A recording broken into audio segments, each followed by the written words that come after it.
Hello and welcome back to the third and final episode of the Swiss Billionaire Save on the TomFM channel right now. The experiment where we've given every Swiss side £1 billion and we're trying to see how successful they can be. So far, it's been going okay, I've got to say. The Swiss Super League up to 6th in competition reputation rankings in Europe, which is quite interesting. We've had a few different winners of the league as well. We've had a few semi-finalists in the Europa League, and Ville, of all teams, have won the Europa Conference League, which is really interesting. And in the comment section last time, a few of you pointed out to me and said that actually the manager of Ville is Paul Pogba, which is bizarre because actually that is true. It's the actual Paul Pogba who is manager of Ville, which I find really bizarre. Paul Pogba, after leaving Manchester United, became the Basel under-18s assistant manager before going to quite an unknown Swiss side, before going to a slightly less unknown Swiss side.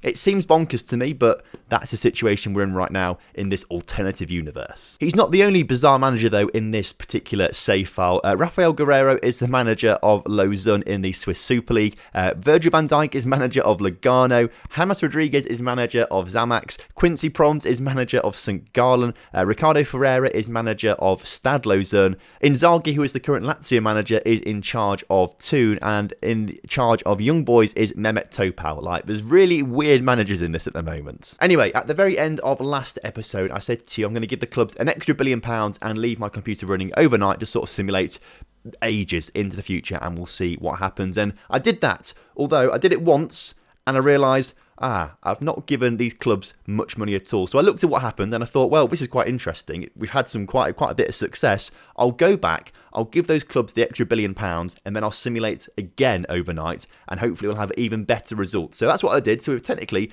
I've got two save files, one without the money in the future and one with extra money in the future. And can you guess which one has better results?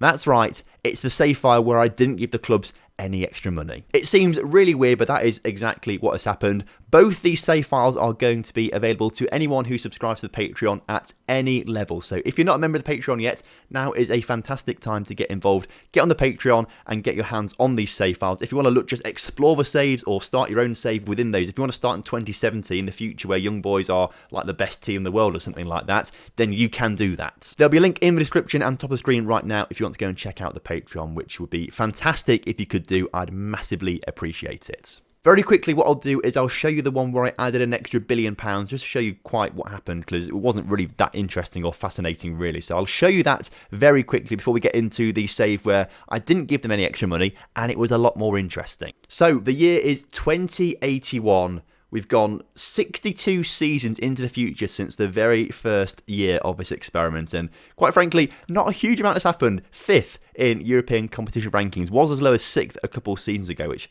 isn't fantastic. Young Boys have dominated in recent years. If you go back to where we started off with Young Boys and Basel battling, since then, Grasshoppers have dominated for a decade before Ville and Luzern and Basel start to get in the way a little bit before Grasshoppers dominate for another decade and a half, before Basel dominate for a decade, and then Young Boys dominate for a decade. So not really much variation whatsoever. The biggest transfers are over £100 million, but they are for players leaving Switzerland, interestingly, not joining Switzerland. If we go back a couple of years and things like that, you'll see that the biggest transfers generally are players leaving Switzerland. We do have a few years like this one where Young Boys spend 150 odd million there on a couple of players. So that's an awful lot of money they can spend, but they don't do that routinely. Throughout those 62 seasons, £2 billion has been pumped into Swiss clubs, and it hasn't resulted in any Champions League winners or runners-up for any Swiss club, which is, I've got to say, quite disappointing, I've got to say. For £2 billion to have none of that is really upsetting. We've only had 2 winners of the Europa League, and they were both Young Boys relatively recently. We've had a couple finalists and things like that, but no winners of the Europa League apart from Young Boys in 2 very recent seasons, which is, again, it's frustrating that you'd expect to see a little bit more. And in the Europa Conference League, across those 62 seasons, only 5 teams have won it. Luzern won it very recently. We've seen, where are they? Thun win it in the 64-65 season. Basel won it twice, I believe. No, Basel won it once in the 2043-44 season, and Ville go on to win it twice in the 38-39 and the 2032-33 season. At this point, I don't think that Paul Pogba is their manager, but we will double check this. Manager history. Paul Pogba, if we can There's a lot of managers there. Where is Paul Pogba? He's not there for when they go and win their Europa Conference League title, unfortunately. But I think Donny van Beek is the man to do it. I think Donny van Beek is the manager that goes and wins it for them. So yeah, this particular save wasn't actually that interesting, or nothing much happened in it, unfortunately. So what we're going to do is just go straight into the other one where I didn't add the money, but it was a lot better. And so now we have rolled back the clock because we are in 2077. This particular save lasted 3.5 seasons less than the other save for just timing reasons, whatever. I don't know. Either way, we are still the 5th most reputable league in Europe. But at some point, we were 4th very recently. So that does suggest that we've had more success in this particular alternative universe. The past winners screen of the Swiss Super League is actually more restrictive than the previous save file because Young Boys dominate, as do Grasshoppers. And that's about it, really, I've got to say. It's just Grasshoppers and Young Boys. Stade Lausanne win a couple of titles in there as well and come runners up in third a few times. But other than that, that's all it is. The first big difference, though, is transfer fees. And it is not as much being spent, I suppose, but more players are coming into the Swiss Super League. And Young Boys, if we click on their transfer history, you'll see that they are spending crazy amounts of money. This past season, 205 million. The season before that, 382 million pounds. That is ridiculous. And then it goes to 287, 6 million. 6 million one season. What is that about? That's bizarre. And then the season before that, 209, 216 in there, 179, 246. There's 335 million in there as well. They just spend crazy amounts of money every single season. To be fair, this season they sold 171 million pounds worth of players. So they are like selling a lot of players too. And made 451 million pounds worth of players they sold. I should be looking at this, not what they've spent. 451 million they sold there. That's mental.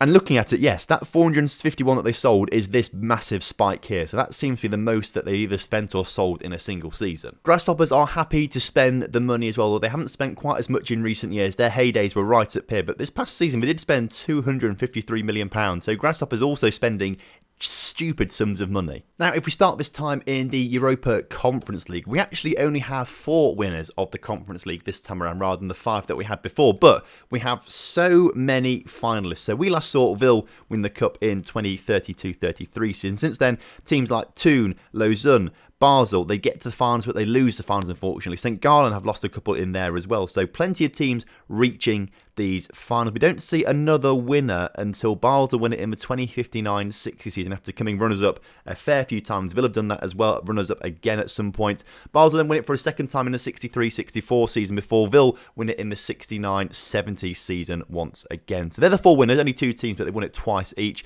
Plenty of runners-up in there alongside them as well. So obviously you can have a look through that at your own leisure if you download these from the Patreon. In the Europa League, we actually have 2 winners who have won the Europa League. If we scroll down a little bit, we can see that in the 2042-43 season, Grasshoppers win the title, whereas Stade Lausanne win it in the 49-50 season for Switzerland, which is fantastic stuff. Stade Lausanne have come runners-up before as well. Basel have come runners-up. We've had plenty of runners-up as well in here, which is good. So plenty of teams reaching the finals of the Europa League, which is good to see. But where it does get quite interesting is the Champions League. And as you can see, the most recent winners of the Champions League are Young Boys, beating Borussia Dortmund to the title there, which is fantastic stuff. 2064-65, Young Boys win it again, or I should probably say the first time, really. They win it then by beating Liverpool to the title after losing to Liverpool twice in the early 2060s. So Young Boys have had a great time in the Champions League. But Young Boys aren't the only side that have been to a Champions League final. In fact, they weren't the first Swiss club to win it because in 2058-59, Grasshoppers beat Manchester City to the final, which I think is really cool. I love seeing Grasshoppers there, obviously, because I've done the save with them, the Hop to the Top series, which has gone really well, and we're coming to a close on that one very soon, I've got to say. In fact, we've got a new save starting up this weekend with Inter Miami in America, so stick around and stay subscribed to the channel for that one. So very bizarrely, with only the £1 billion, not the £2 billion from the other save, we have seen 3 Swiss Champions League winners. The first one obviously being Basel, who have gone on to win quite a few things. They've got 1 Champions League, 37 Swiss Cups, 54 Swiss Super Leagues, a European Super Cup, a Europa League and 2 Swiss Challenge League titles as well. They've also got a brand new stadium, the Walter Mazzari Stadium in Zurich, with 54,000 seats. We'll call that 54,000 seats, built in 2047, so actually getting quite old at this stage. But valued at £1.35 billion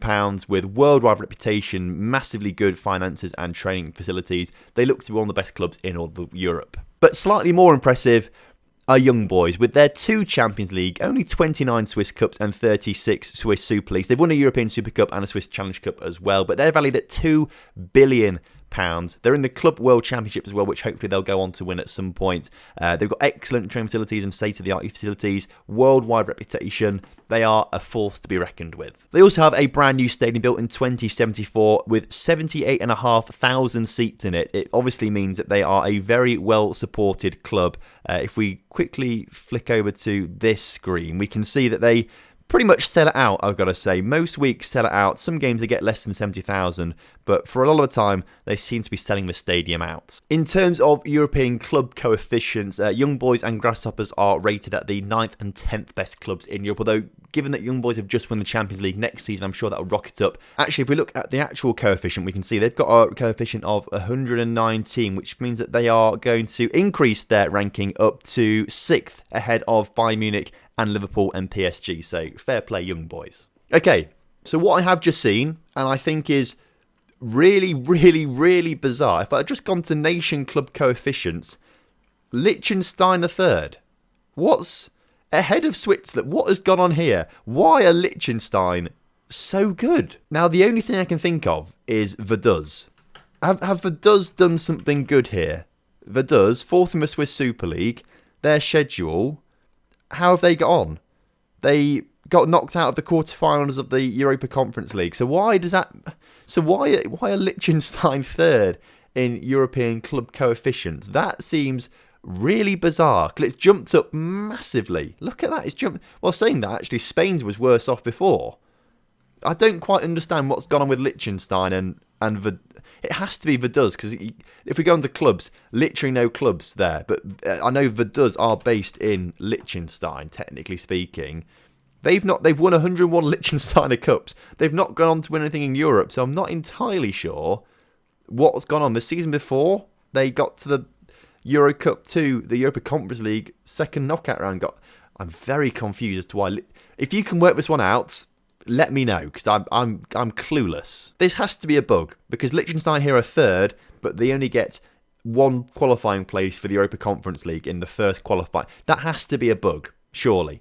Surely that's a bug. Either way, it means it pushes Switzerland down to 6th, and it means they only get 2 places for the group stage of the Champions League rather than 4, which they probably should be getting. Now, I was kind of hoping this experiment would have a really good effect on Switzerland, but looking at their world rankings, they're currently 29th and spent their highest point at 23rd in the most recent few years or so. So perhaps they haven't done that well in terms of football. Switzerland as a national side, they've not done brilliantly well. If we look at the history and look at their overview, they've won under-19, under-17 championships, but other than that, no big wins in the European Championships or the World Cup, unfortunately, for Switzerland. And just looking at the world rankings, I doubt they've even come in like a semi-final. I doubt they've even made a semi-final or anything like that. So unfortunately, this experiment, whilst it's been really good for Swiss clubs, not so good for the Swiss national side, but we don't really care about that too much. All we wanted to see was Grasshoppers or Young Boys lift a Champions League and see Liechtenstein the third best country in the world. How? What's gone on there? Either way, that is going to bring today's episode and this experiment to a close. So if you enjoyed it, please do drop a like on the video for me. I would massively appreciate that. Subscribe to the channel if you're new around here for all the new content coming out very, very soon. And get yourself on the Patreon if you want to download all the save files that I've used throughout this entire experiment. So until next time I get to speak to you, have a fantastic evening, fantastic week, weekend, whatever you're doing. Have a great time. I'll see you in the next one. Goodbye.